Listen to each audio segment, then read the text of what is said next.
సభ్యులకు రక్షణ ఉండదు. 7 సభ్యుల రాజ్యాంగ ధర్మాసనం స్పష్టీకరణ.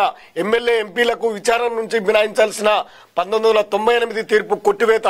అప్పటి నిర్ణయం రాజ్యాంగ స్ఫూర్తికి విరుద్ధం. ప్రజా జీవితంలోని సభ్యులకు నిజాయితీ ముఖ్యమని వ్యాఖ్యానించారు. నోటు తీసుకొని చట్టసభల్లో ఓటేయడం నేరమేనని సుప్రీంకోర్టు కుంటబద్దలు కొట్టింది.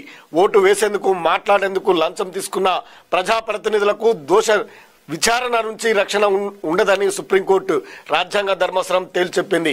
అటువంటి వారికి ప్రాసిక్యూషన్ నుంచి రక్షణ కల్పిస్తూ 1998 5లో 5 సభ్యులు రాజ్యాంగ ధర్మాసనం ఇచ్చిన తీర్పును కొట్టివేసింది. చట్టసభలో సభ్యులుగా వారికి లభించే ప్రత్యేక హక్కులు, అధికారాలు, అవినీతి ఆరోపణల నుంచి వారికి రక్షణ కల్పించలేదంటూ స్పష్టం చేశారు. సభ్యుల యొక్క అవినీతి, లంచగొండితనం ప్రజా జీవితంలో నిజాయితీని దెబ్బతీస్తుంది. లంచం అన్నది చెప్పినట్టు చేసేలా, చట్ట విరుద్ధంగా పొందిన ప్రయోజనానికి ప్రతిఫలం కల్పించేలా ఉసిగొల్పుతుంది. అందువల్ల ముందుగా అంగీకరించినట్లు ఓటు వేశారా లేదా అన్నది ఇక్కడ ముఖ్యం కాదు. చట్టసభ సభ్యుడు లంచం తీసుకోవడంతోనే వారు నేరం చేసినట్లు అవుతుంది.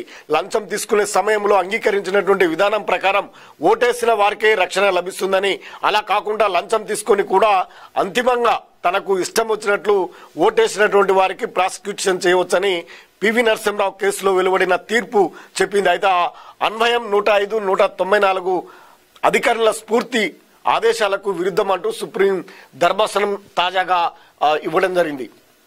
యువతి వేధింపులు, ఇంటికి వచ్చినటువంటి ఇంటర్ విద్యార్థిపై దాడి, డిగ్రీ